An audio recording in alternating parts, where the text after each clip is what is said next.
You don't know what you have until it's gone. Yeah, expected way more from Kells, not only from just him being a huge person and entertaining, and he's like a Fessy 2.0. He has a personality and he's huge. Yep. So, And he's actually charming and has game, where Fessy just thinks he has game. Welcome everybody. And yeah, it seemed like MTV was boosting him up a lot, like giving him a lot of confessionals, making him a big part of the show, even though he was the second guy to go home. You know, because they're probably like, yep, he's coming back. You know. Well, I suppose we should introduce ourselves. What's up, everybody? This is ChallengeXpress. Choo choo. I'm Tom, joined by my co-host Nicole, and we're gonna break down Spies, Lies, and Allies every week.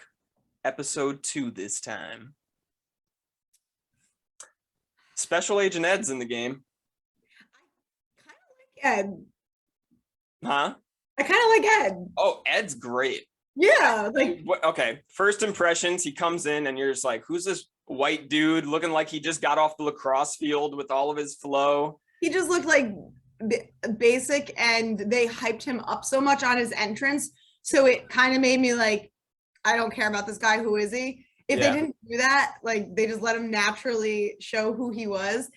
He's hilarious, and he seems like he's in this to like play. So yeah, he's a threat. Even though he's one of the shortest dudes in the house, he is stout.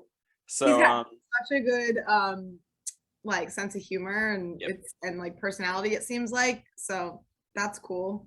Yeah, what'd he say when TJ asked him how he felt? He was like, well, it makes sense the two biggest, baddest dudes in the house are down here. So yeah, I love his energy. I love the energy from this season. I don't know if it's the rookies.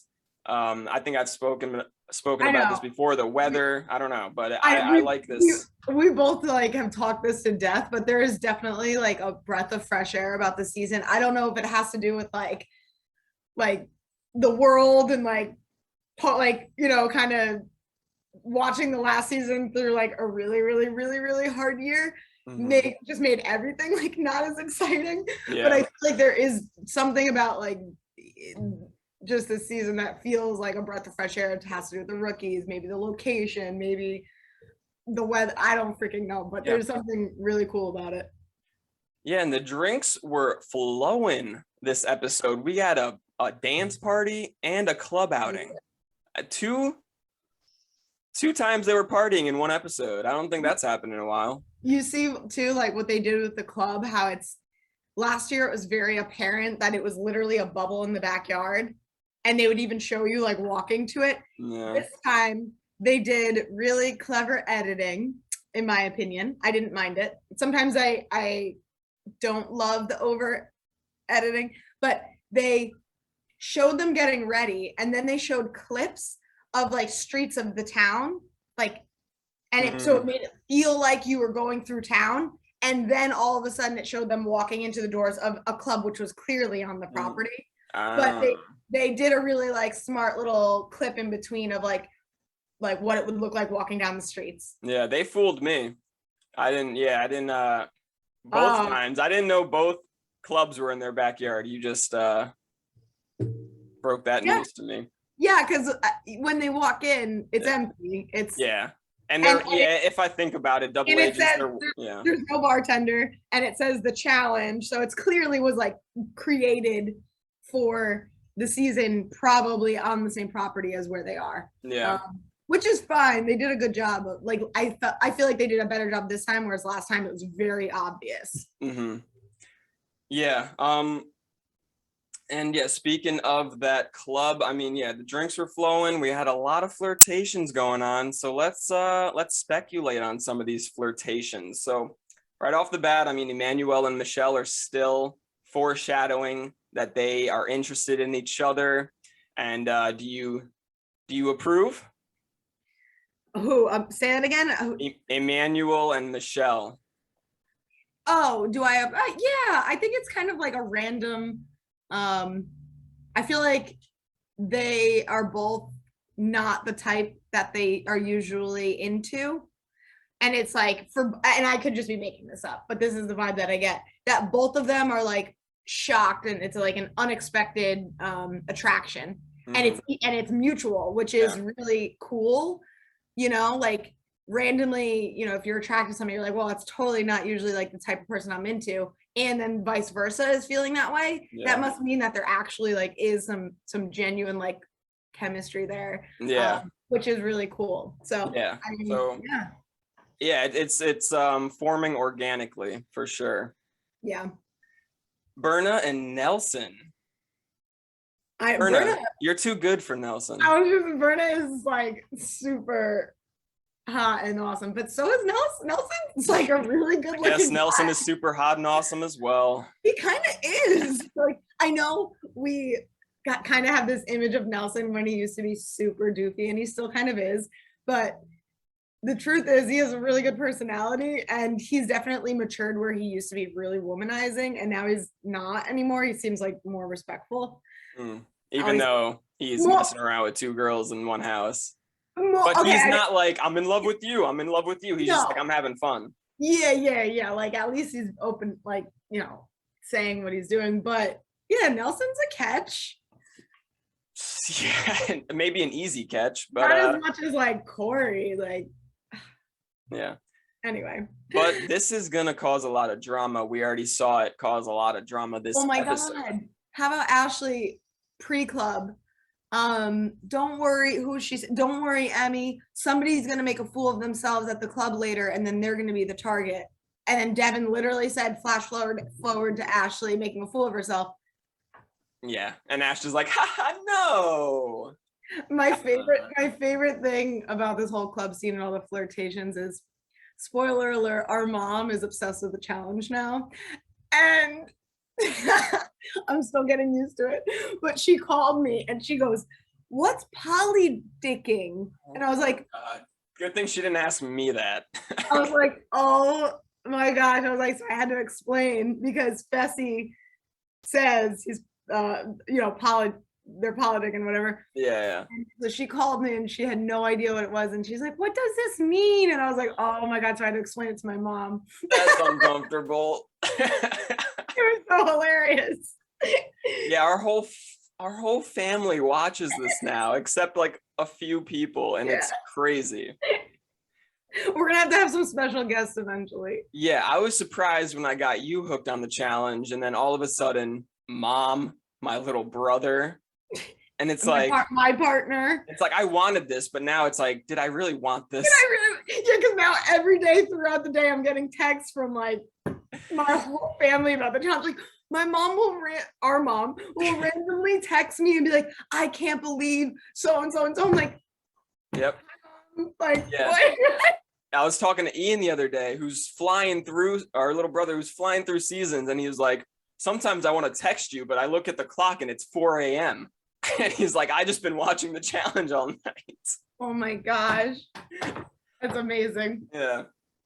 A couple more relationships in the house. I mean, Kels and Tori, that started, but quickly finished. I'm bringing you to my charger, sorry. Oh, we're going on a tour of the house. Yeah. You used to be the biggest fan of Tori. How are you feeling about her now? So mixed. Yeah. I like her more than I did last season. So that's a start. Yeah. She's working her way back into your heart, it seems. Yeah. I'm trying. I mean, she's a smart player. I mean, Fessy and Josh, or mainly Josh, wants to get Kels out. He's the biggest threat with the rookies, although they're not talking about Jeremiah at all. No. Why do you think that is? Do you think it's because he lasts long? Sometimes they do that, right? Yeah. No, not just like MTV's not giving Jeremiah confessionals, but when Josh and Fessy, I'm skipping ahead a little bit after the daily challenge, but Josh and Fessy are like, all right, what are the options? For the guys, it's either Coriel, Emmanuel, or Ed. They don't even like propose Jeremiah as an option. Why do you think that is? I know Anissa and Tori, remember on the car ride, they were like close with him? Yeah. Yeah, maybe Jeremiah sold his soul to the vets and was like, I'll just vote with you guys as long as you guys don't throw me in the first couple of episodes. Yeah. That could have happened. But it's strange because Jeremiah seems like a very big threat. He's a huge dude. Yeah. And it seems like he's already made friends. So. And he's on a rookie team. Who's his partner? Tasha. Oh my God, I love her. Yeah. They need to give her more screen time. Yeah, maybe, hopefully she makes it somewhat far and we'll learn more about her. We're skipping all around. We went backwards. It's okay. A couple of things that begin before the daily challenge that happened that I just want to quickly talk about. Gabo, I really like when he says that it was his dream to be on like US TV, like American television. Yeah, he's so innocent. Yeah, like that was a really cute scene because I know originally we were like, oh, he's not taking this seriously, but it does seem like there's an element to it that he's really excited about. Yeah. And then Fessy, it being Ramadan is, I don't know if we talked about this on the last episode recap. I think we just talked about it. Yeah. But I mean, that's a really one, like I respect him for just even attempting to do this. So Ramadan, is that, how long do you fast for? From sunrise to sunset. Okay. So it's all in one day. You're fasting each day. Oh, okay, for a week or something like that. I don't know the exact. Well, it's definitely a multiple day thing because he was talking about it the last episode, and now he's talking about it this episode. I think it's a month. Wow. I could be wrong, but I'm pretty sure Ramadan's a month. But yeah, well, I think we're alluding to the fact that, is this making Fessy more likable? I mean, I respect him that he's, taking something that he takes seriously. He's not it is a month. It's 30 days. Wow. Holy moly. I mean, they're only there for like 3 months altogether if they make it to the end of the game. So he's spending 33% of the game saying he makes it all the way. Fasting. Yeah, and it is sunrise to sunset. So he cannot, and no water or food. Yeah, that's wild. The no liquid part. Yeah, so like these challenges, and then obviously foreshadowed to him actually doing really well in the daily, but that's really, really hard. So I'm impressed, and I am gaining a little respect for him for being able to kind of stay true to who he is and still like compete and crush it in the challenge. Like that's impressive. Yeah, even though, I mean, let's get into the daily challenge. This daily challenge didn't require any energy to be exerted. So this daily challenge sucked. I know, I was just gonna say it was not fun to watch. Yeah, it made me think of a new game we could play. Fun to watch, fun to do, or both. This was just fun to do. Yeah, I literally wrote down cool. This was cool, but hard to tell who's doing well. Like it was really hard to watch. Yeah. I'm sure it was awesome to do. Yeah, you're right. Yeah. Awesome to do. Not cool to watch. But like after the first 2 teams went, it was the same thing every time. And it just was a waste of time. Unfortunately. I started writing down like how many each person got because they were showing it. Yeah. Which was also weird because they don't normally show you everybody's score. Yeah. I guess that was the only thing that made it interesting to watch because I was like, oh, so far they have the most. So far they have the most. Yeah, when I was taking notes, I'm like, all right, let me get everyone's score. And then I'm like, I don't really care. Yeah, I know. So I just got like the 2 people who did the worst, which was Tracy and Kells. Huey, Tracy and Kells got 6. Yeah. And then Huey and Ashley got 10. Yeah. I'm surprised at how bad Tracy and Kells did. I'm a fan of Tracy. I know you are. She's the sweetest girl that has ever been on the challenge. She really is. So it's so funny. Like the rookies that I thought I would like the least or not care about at all. Like I don't dislike any of them. Like Huey, I was like, who the hell is this guy? Like nobody even picked him on fantasy, and I'm like, shit, I wish I had Huey. Like Yeah. Yeah. And Bettina, like I just yeah. What and if Bettina didn't have that laugh though? I don't know how I feel about her. I don't know. I still kind of like her. Okay. Yeah.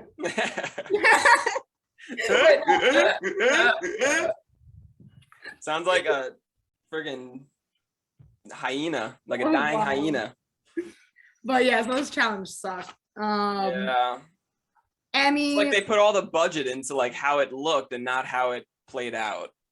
Yeah, they had like the explosion at the end, which is like it's cool, but like I don't know. I still don't know like who's winning or what's happening. And the running at the end didn't really matter unless they got the same amount of bags collected, I suppose. That was the only way it mattered, but like very underwhelming. And then Corey, and then a lot of people, not a lot of people, I think Corey chose to ride in the helicopter, which was a bad decision, I think. Although they didn't do too bad, but like the whole running portion at the end and longer arms, Corey could have just like been able to reach further, but maybe she was scared. Yeah. Helicopter. Yeah, maybe. Like Emmy, who Anissa said it perfectly. I think it was Anissa saying like, if Emmy could just focus all of that energy that she has on like the other way, like winning and kind of using it so like for power, because Emmy is a ball of emotions, which is not bad, but it could easily put a target on her back, which it did. Yeah, she had a mental breakdown right there. I know. I think she's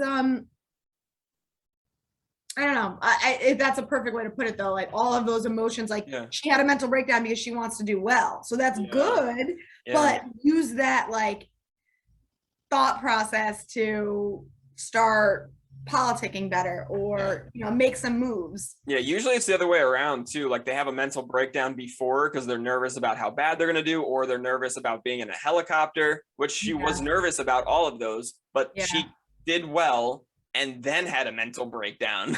It's like, but you just successfully did. Yeah, you did it. And then again, later on in the episode, she, kind of has a moment, an emotional moment as well. And it's like, I like to see that though. I like to see people caring. She definitely cares, so that's cool. But maybe but I was a fan.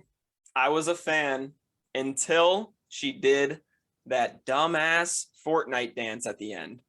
What? I think of it as a Fortnite dance. I don't know what it is, but it's the that thing? This thing? Yeah. She did that? Yep, she did that. And I was like, all right, not a fan anymore. That's like very like I just picture like children doing that. Exactly. Yeah. But then again, I'm old now, so yeah.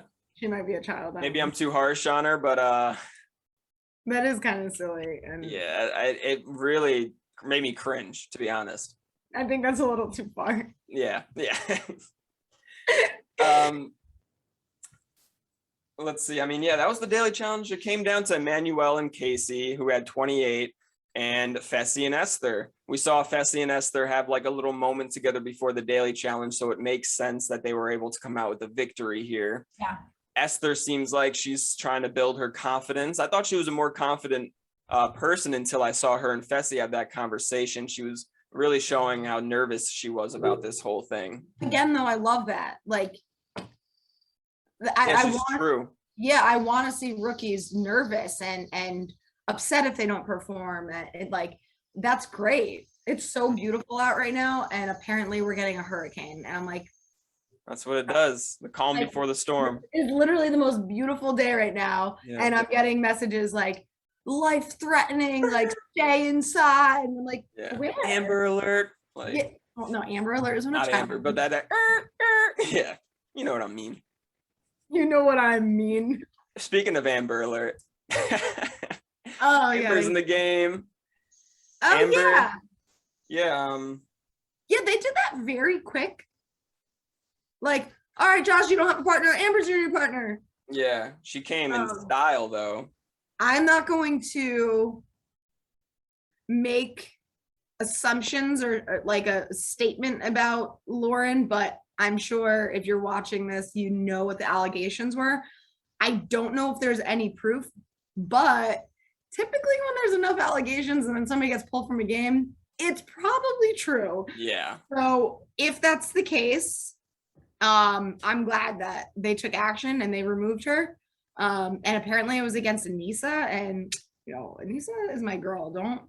Yeah, that sounds familiar. I think you were telling me about that maybe. Yeah, and again, I don't know. I didn't do like enough research into it, but if MTV is pulling somebody from the game, like and nobody's coming out to her like defense really. It does. Yeah, like Josh did speak about her and said like she was crazy. No, yeah. And Josh says somebody is crazy. I don't know if those were his exact words, but that was like the sentiment. He was like, she was like, I don't know, like that she was just kind of like all over the place or something. Yeah. So yeah, and if Josh is saying that, I'm like, wait, hold on, Josh, you're all over the place. So yeah, right. I mean, I'm glad that MTV is just, if that is true and that's what happened, that they're not tolerating it and they're just quickly like, all right, you're out. Yep. Yeah, so. Good for them. And we get a reigning champ back, formerly known as Amber B, now known as Amber. I know. They just call her Amber now. Yeah.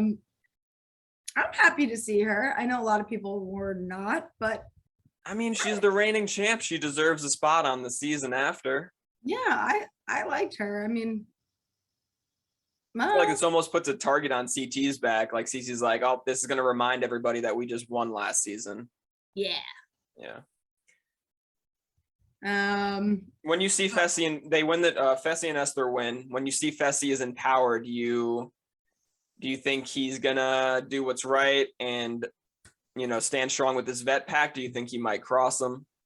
They definitely teased it. Yeah. But I think Fessy is learning.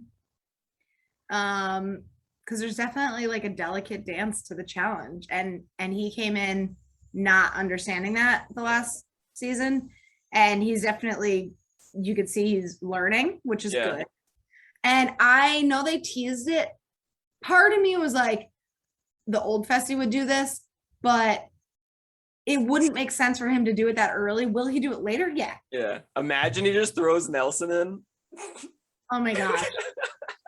Yeah, seriously. I wouldn't put it past him doing it later, but it was just too early and there was no point. Yeah. And there are strong rookies that can take out your threat, Kells. Because let's be honest, Fessy is somewhat threatened by Kells. Oh, everybody is threatened by Kells. But don't you think it's weird that like he decided to do Ed against Kells instead of, I mean, it worked out, but instead of one of the big rookies like Jeremiah, Coriel. Well, maybe he saw the elimination. It was 2 separate stations. So he was like, maybe it's not going to be physical.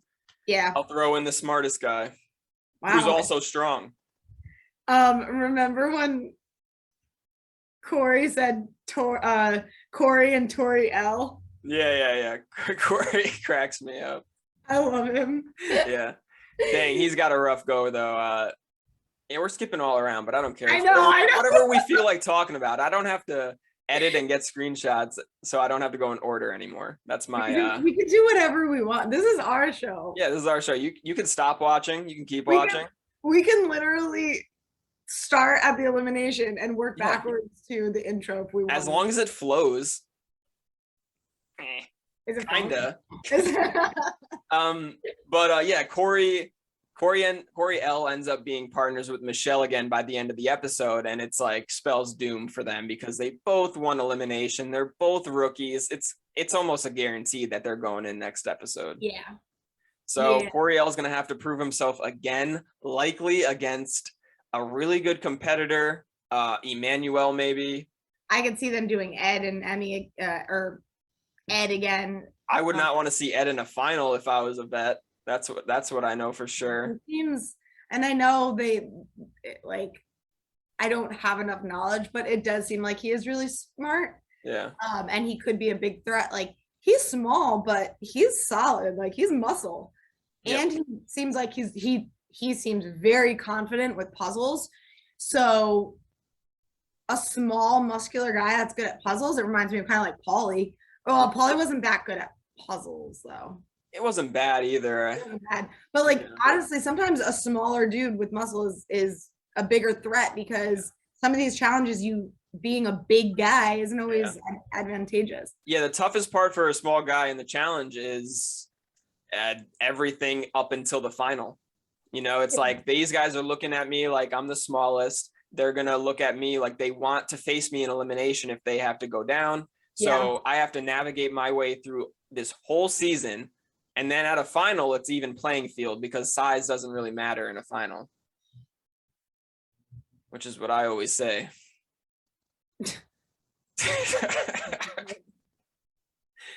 Oh God. Oh, I hate you. So kind of going into like the deliberation and stuff like that, because we haven't really touched on that yet. Yeah. How about like pre-deliberation? Yeah. Bessie and Kels are having that chat in the club. That to me was hilarious. Kels is so confident and so like no BS. Like he called Fessy out on the spot to his face in a very non-confrontational, mature way, and was just like, no, like I don't remember exactly, but he basically just called him out and was like, yeah, no, like and Fessy has power. That was the main thing. It's like you almost want to do anything for the person in power, but Kels was confident, I think delusionally confident enough that he wouldn't be the house vote or the vote by Esther. Yeah, I don't know. I mean, I think he knew there was a chance, but he just is so cool, calm, collected, where he's like, well, I could be the vote or I couldn't be the vote, but that's not going to change how I'm going to like. Yeah, because he's confident enough in himself to go down into elimination and win. So he doesn't have to, you know, backstab anybody or make these promises that he knows he won't be able to fulfill. Yeah. Because that'll make him look bad in the end. So why not play the hero, go down to elimination if you have to. He's one of the biggest guys in here, so he should feel confident that he's going to come out. I respect the way he played the game, and I think 99% of people wouldn't have said what he said to Fessy in that situation. Yeah, I agree. I thought it was really cool, and especially then in deliberation. Oh my God, he murdered Josh. Yeah, the way that he like just retaliated, even though it was very like calm. Mm-hmm. It was just so. He should be a lawyer. Like he was just so good at making other people look bad. Yeah. Like Josh was all over the place and Kels was just like making him look so dumb. Yeah. Do you think Fessy had that conversation with Kels and then went to Josh after? Do you think if that conversation went any differently, Fessy would have kept it to himself? No matter this. I think Fessy was going to throw Kels in no matter what. They've been all the vets have been talking about is Kels being the ringleader of the. Yeah. I don't think it was going to matter. Yeah. And then I like how Priscilla. These rookies were kind of smart. Like they are, but this is their first time playing the game, and Priscilla was like, the game has started. It's like, no, Priscilla, the game starts before the game starts, and that's what you need to understand. Too. But she did say, she's like, yeah, kind of looks like they're setting up Kels. So like the fact that a lot of the rookies are just picking up on some things that I don't know, it's cool. Yeah, it's how you say cool. It's cool. I just like seeing them in the game, you know. Yeah. It's a rough season for rookies, though. It seems like rough season to be a rookie. Yeah. So Josh and Devin are cool now. Are playing chess together. That's all that needs to be said. I think it was checkers, but it's okay. No, it's chess. Who plays checkers? Oh yeah, it was chess. Yeah. Shut up. What are you, friggin' 12 years old playing checkers? I wrote checkers, but I meant chess. And it's just so funny seeing them like friends. Yeah, it's almost like if you didn't see anything about the show and that's the first scene you saw, like Josh and Devin playing chess, you would think this is not a competition show. You're like, oh, this is just like some stupid reality show where the two Like, guys are flashback to Devin mooning Josh saying Big Brother sucks. Like, so good. The war is over though. Yeah. They were hanging out in the off season, so I think they made up in the off season. Oh, okay. They're actually like cool in real life too. Yeah, I think so. Game. They went home together on Double Agent, so they probably sparked a friendship from that. Yeah. Yeah.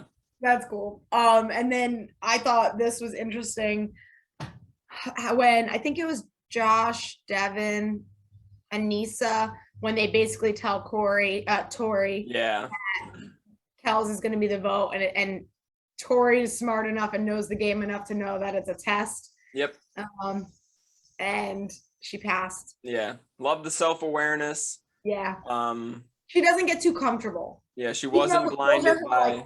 Those are her ride or dies, but she's still like the mindset of the challenge in the game like comes first, and she realizes like, yeah, those are my ride or dies, but this is a test. It's like, an obvious choice, but it's a hard choice. Yeah. And then she even, put on her actor hat and pretended to be surprised when Kels was voted in. Yeah. Which, yeah, I don't know. I mean, it's fine. It was the better thing to do, and I'm sure if Kels saw it, he would understand. Yeah, it's just like, did all the vets know that Tori knew about this and was okay about it, but was going to vote differently? Or were some vets like, why is she surprised? Is she not in with us, Well, she didn't vote for him, though. Right. Yeah, they actually break down the votes in the after show. CT burned his vote on Anissa and Logan. Okay. He was like one of the only vets who didn't vote for Kels and Tracy. Maybe CT's like, hey, Kels, I didn't vote for you last season. You want to work together in this season? Maybe next season he says that. Yeah, maybe he knew that Kels was going to get it no matter what, so he just didn't want to be a part of it. Yeah, and also the only thing I don't like about the deliberation room is they're all next to each other. Yeah, they could technically see their votes. There's not even like little you know what I mean? Yeah, like blinders, shaders. Yeah, like on the screen, like it literally you can just see. Because after the after show, or in the after show, Ed was like, well, I was gonna vote for so and so, but they were right next to me. Really? Yeah, he was like, I was gonna vote for Kels and Tracy, but Kels was right next to him or something. Oh. Yeah, it didn't really matter in the end, but I mean, I'm sure that is on people's mind, That's weird. Maybe that's why CT burned his vote. Yeah, I don't know. I mean, I don't know where he was sitting. Tori was next to CT, and I think Josh was behind CT. So that makes him look suspicious if Josh was able to see CT not vote. Yeah, because there's people behind you. That's so stupid. I know. Okay. Should we talk about Meltdown Mitchell? Yeah. I was waiting for that. Yeah, I love Ashley Meltdown Mitchell. It's so good. Yeah. Typical. Dude, this Ashley. is your like 7th season. What are you doing? It's just typical Ashley breaking down. It's literally like her rookie season. Like she acted like this on Rivals 3. And it gets to the point where it's scary. It's like, Ashley, be careful what comes out of your mouth, because we've seen Ashley say some nasty things. Yeah, and Amanda even says like, "Watch out, Nelson! Like Ashley's crazy. She's my best friend. She's insane." Yeah, but that's on you for catching feelings for Nelson. Leave Nelson alone. But Nelson, I'm just saying, Nelson has made it aware to everybody, the whole house, that he's a love machine. He's not sticking to one girl, Yeah. Yeah, I don't know. I mean, at least Ashley's admitting it. She's like, I'm catching feelings, and she's just like. But it's like she's not taking no for an answer. Yeah. Yeah. Looks like Nelson. I guarantee you, Nelson and Berna are gonna hook up. Yeah, and then Ashley's shit's gonna hit the fan. That's even more of a turnoff. Like if I was Nelson, and this girl was like, I had one like girl who's chill and like flirting with me and hot, and then I have another girl who's hot, not chill, freaking out, catching feelings. Which one am I gonna go to? Yeah, I'd be like, I think I'm gonna go hook up with you. Yeah. So I call it now. Oh man, it might get really ugly with Ashley. Ashley's the type of girl to be like, get Berna out of this house or I'm leaving. Yeah. You know, or get Bertha, I should say. Oh my gosh, she kept calling her Bertha. And Nelson even called her Bertha. Nelson called her Bertha. Come on, Nelson. No, her name is Bertha. Bertha, that was so stupid. That's a pretty good burn for Ashley. Bertha's an ugly name. Sorry, Bertha's out there. Yeah, sorry, Bertha. Oh man. Sorry for all the Berthas watching. Yeah, leave the Berthas alone. Yeah. They could be really nice people. I'm sure they are. Elimination? Yeah. I feel like that's where we are now. Yeah, I mean, the daily challenge sucked. I mean, we usually talk about the daily challenge a good amount, but it's straight up, I mean, what the hell is there to talk about? Yeah, so basically, well, explain the elimination. What was it called? Flipping Agents. So yeah, one person strapped to a flat cage. Their partner must flip them over, and then the partner strapped to the cage has like a magnetic fishing line, pretty much. Yeah. And they have to hook or get it on these blocks, and on these blocks, 2 sides out of all 6 sides on the block are actually magnetic. So you can only latch onto 2 of these sides, which could be really problematic, which we saw play out towards the latter half of this elimination. Overall, what do you think about like just I've never seen an elimination like this. Yeah. So that was cool. It was a great new elimination. Yeah, I liked it. The only thing that kind of sucks is the person at the top is not really doing anything. Yeah. I suppose. Yeah, they're not really doing anything. They're just moving something up and down whenever the person says to, but like they're not an integral part of winning or not. Yeah. If it was like if they were the only ones who were able to do the puzzle, maybe that's giving them some type of responsibility, but both people could have done the puzzle. Yeah, so it was a little bit odd. And then, it has to suck, if you're Kells and you're going home like this. He didn't do anything. Yeah, it was kind of out of your control. Maybe you could have been a better supporter to Tracy. Yeah. Go ahead. No, but he couldn't have been the one flipping because that would have been too hard for Tracy. So they had no choice. I think Ed did a great job at not listening to Emmy, because every time Emmy hooked a puzzle piece, she was like, no. But Ed would just pull her up and it worked. Yeah. So they saved so much time. And because I think it was harder. They would start pulling her up as soon as she latched it. So she, like, by the time she got to the top, she caught it. Yeah. Whereas the other one would wait until she pulled it all the way up and then they would flip. And Tracy was facing down the whole time. And I think it's harder to pull up the magnet without the box dropping when you're just at one angle and you're not getting any momentum up. I think the momentum really helped them. I get and that's probably Ed's engineering brain. He's like, all right, that worked really good the first time, even though she's saying no, I'm going to keep doing it because it's working. Yeah. Yeah. Tracy's so sweet.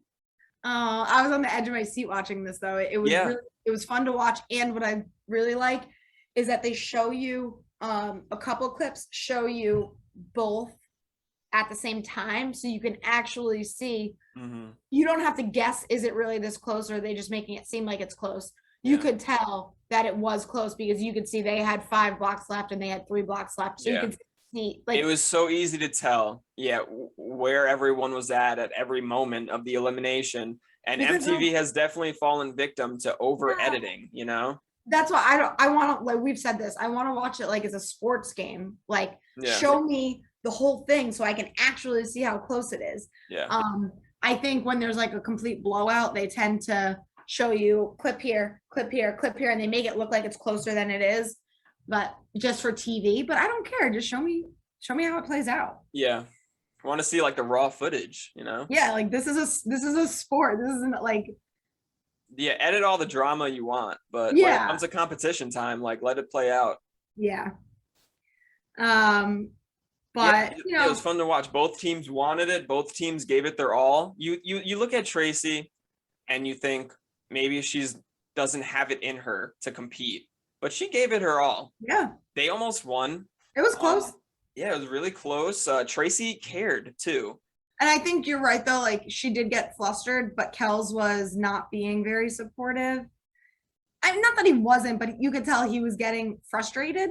Yeah, which you can't really blame him for. He's just standing there. I know, but that is only going to make her perform worse. Yeah, it's only going to make her more nervous. Yeah, so I don't know if there's anything they could have really done here, but Emmy and Ed were an awesome partner, pair. And when I just love like Mr. TJ, like Emmy's growing on me. She's crazy, but she's growing on me. And then this elimination even evolved towards the end of it when it was really hard to get these blocks far away. Then you couldn't just use your magnet. We saw Emmy had to literally whip it and hit the box closer to her to flip it. Yeah. So, yeah, this elimination was great. It had a lot of layers to it, I think. Yeah, it would have been nice if like you said, the guys had more responsibility. Like if there was something that to flip it, they had to do something really physical. Yeah. I don't know, something. But otherwise it was fine. The puzzle was easy though. Anybody could have gotten that. That's not like, to me that's not even a puzzle. It's like, yeah, it was really like whoever finished. I don't like puzzles where it's like whoever finishes whatever's before the puzzle first pretty much wins, because the puzzle is only 8 pieces or whatever. And it's the map, which we all live on this planet. We all know what the map looks like. Remember Devin? It's a map of the world. I know. So good. So Ed and Emmy end up winning, and Ed takes Tori, which is a really smart choice because Tori's got a lot of ties. So they're not gonna want to throw them down. And Emmy chooses Devin, which is so freaking funny. Every time, man. Devin is hilarious. He's like, picked over CT, picked over Kyle, #1 draft pick. Let's go. It's so funny. Like, I just hope this trend keeps going and everyone just keeps stealing Devin. I feel like Tori, though, is going to get stolen a ton. Huh? Tori's going to get stolen a ton, too, because if you're her partner, you're in a really good spot because she has ties to a lot of people. A lot of people like her. Her name hasn't gotten thrown out there yet. Yeah, she's played this season well so far. She hasn't thrown anybody under the bus. Yeah. Or I think the whole skull twist was really bad for Tori. Both skull seasons, she was like really eager to get in there against a weak opponent. And I think a lot of people looked at her a certain type of way after that. Yeah, she definitely, I want a weak player. I want a weak player. It's like, Tori, you're a good, you don't need to be like that. Yeah. Anything else? I mean, Ed and Emmy stay in the game. Ed takes Tori, Emmy takes Devin. So now that makes Michelle and Corey L partners, which we talked about a little bit. They're not dumb. They know they're on the chopping block. The only way, I think vets have the numbers now. I'll have to really go back and check, but it's like the only way rookies can get some type of power in this game is if a rookie team wins a daily. Yeah. And there's only like 2 rookie teams now, I think. Yeah. So it's like, it's not looking good for them, and the vets are sitting pretty. All right. Well, is that it? That's all. Do you want to do? Yes. Let's play our little fun game, Spies, Lies, and Allies. All right. Biggest spy of the episode. Haven't really thought about this, but I guess like I don't know if I would say like Fessy. Yeah, that's what I chose, Fessy. Okay. Yeah, because he was like the spy behind the lies, because Josh was the lies, skipping ahead a little bit. Yeah, I was gonna say Fessy was like behind the curtain. Yeah. So for live, I'm going Josh for sure. Yeah, I mean that deliberation. You're making promises that you can't keep. Totally Spread just yourself too thin. blatant lie. Yeah. And then It worked though. That's the challenge house for you. Strongest alliance right now. I mean, I don't want to go with the easiest answer of like the vets, Yeah. but I go Tori just this episode with the vets because she was tested. Yeah. Tori's like the center of everything right now. Yeah. It feels like. And Tori's good with Big Brother too, right? I mean, I guess. I mean, she hooked up with Fessy, Right, but that could have wonder, made things worse in true, they theory. haven't really shown Tori and Fessy talk at all. Yeah, and almost I actually thought about that, like Fessy trying to get Kells out. Is he jealous? Probs. Mm-hmm. All right, let us All know. right, thanks for watching, everybody. Has been fun, but we will see you guys next week for episode 3 recap. Remember to leave a comment down below so we can keep the challenge conversation going. Yeah, other than that, peace out.